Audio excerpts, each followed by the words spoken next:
அஸ்ஸலாமு அலைக்கும். Welcome to MJ Emmy சமையல். இன்றைக்கி மட்டன் கோஃப்தா பிரியாணி எப்படி செய்யலான்னு பார்க்கலாம்.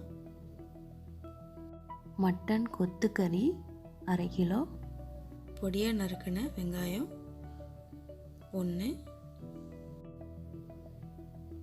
புதினா 1/2 கப், மல்லி 1/2 கப், பச்சை மிளகாய் 2 பொடியாக நறுக்கினது,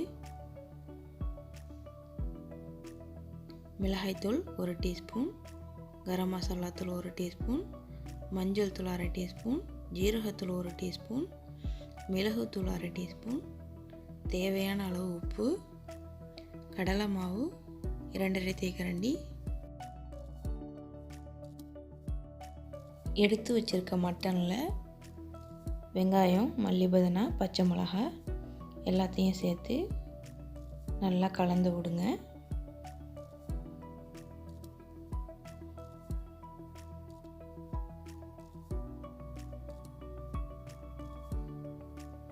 இப்போ எடுத்து வச்சுருக்க மசாலாவையும் அதில் சேருங்க.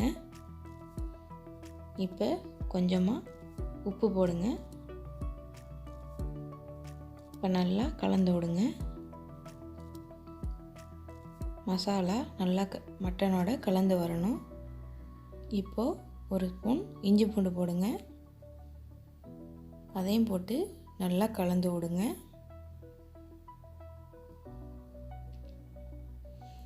இப்போது கடலை மாவையும் போட்டு நல்லா கலந்துக்குங்க.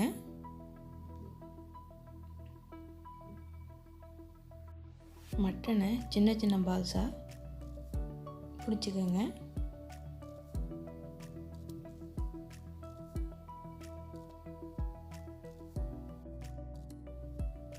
இப்போது ஃப்ரிட்ஜில் இதை ஒரு 1/2 மணி நேரம் வைங்க.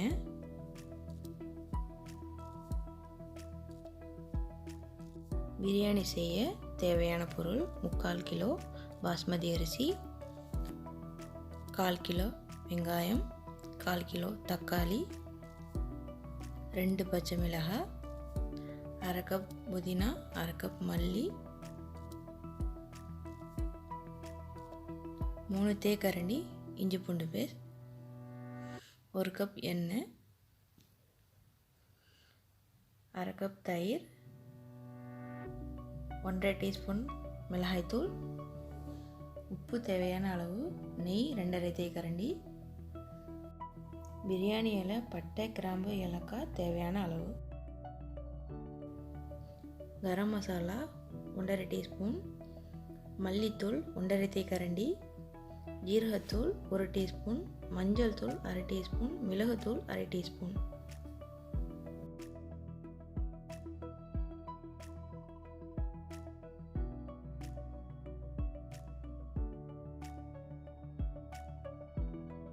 ஒரு கடாயை வச்சு கடாய் சூடானதும் எண்ணெய் ஊற்றுங்க.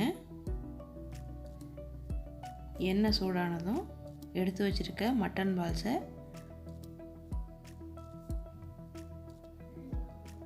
எல்லாத்தையும் போட்டு பொன்னிறமாக பொரிச்சு எடுங்க.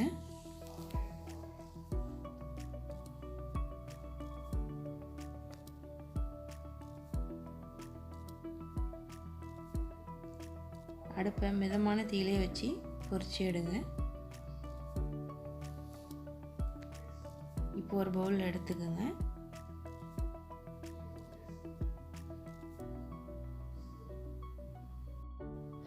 ரைஸ் வேக வைக்க இப்போ தண்ணி வைங்க. அதில் பட்டை, கிராம்பு, ஏலக்காய், பிரியாணி இலை எல்லாம் சேருங்க. இப்போ 1 ஸ்பூன் உப்பு போடுங்க. இப்போது அலசி வச்சுருக்க ரைஸை அதில் போடுங்க. இப்போ கலந்து விடுங்க. இப்போது ரைஸ் நல்லா குக் ஆன பிறகு தண்ணியை வடிச்சுக்கோங்க.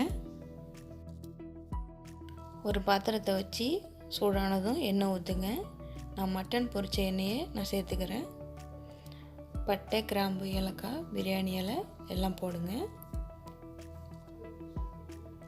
இப்போ வெங்காயத்தையும் போட்டுங்க, கலந்து விடுங்க. இப்போது உப்பு போடுங்க. இஞ்சி பூண்டு பேஸ்ட் பச்சை வாசனை போகிற வரைக்கும் நல்லா கலந்து விடுங்க.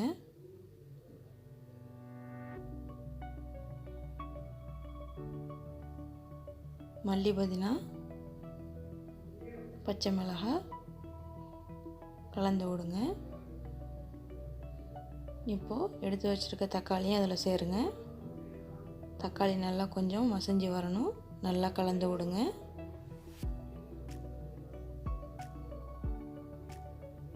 இப்போது மிளகாத்தூள் அதையும் போட்டு கொஞ்ச நேரம் நல்லா கலந்து விடுங்க. இப்போ எடுத்து வச்சுருக்க மசாலா எல்லாத்தையும் அதில் சேருங்க. தயிர் அதையும் இப்போ சேருங்க. இப்போ எல்லாத்தையும் நல்லா கலந்து விடுங்க. பச்சை வாசனை போகிற வரைக்கும் கலந்து விடுங்க. இப்போ எடுத்து வச்சுருக்க மட்டன் பால்ஸை அந்த கிரேவியில் சேருங்க. நல்லா கலந்து விடுங்க. இந்த கிரேவி நல்லா மசாலாவோட திரண்டு வரணும். இப்போ 1/2 கப் தண்ணி சேர்த்துக்கோங்க.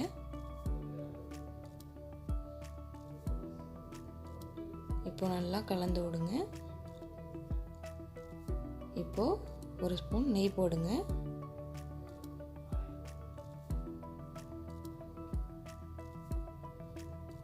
இப்போ எண்ணெய் தெளிஞ்சு வந்த பிறகு வடித்து வச்சுருக்க ரைஸ் எடுத்து இப்போ தம் போடுங்க.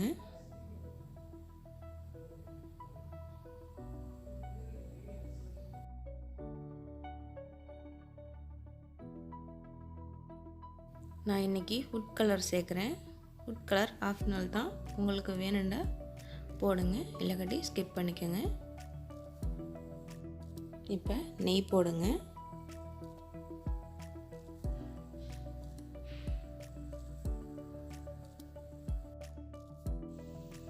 மூடி வச்சு குறைவான தீயிலேயே 20 நிமிஷம் வேக விடுங்க. 20 நிமிஷத்துக்கு பிறகு திறந்து பார்க்கலாம். சுவையான மட்டன் கோப்தா பிரியாணி ரெடி. நீங்களும் ட்ரை பண்ணி பாருங்கள். இந்த வீடியோ பிடிச்சிருந்தா கமெண்ட் பண்ணுங்கள், ஷேர் பண்ணுங்கள், சப்ஸ்கிரைப் பண்ணுங்கள், பக்கத்தில் உள்ள பெல் பட்டனையும் கிளிக் பண்ணுங்கள். தேங்க்யூ ஃபார் வாட்சிங்.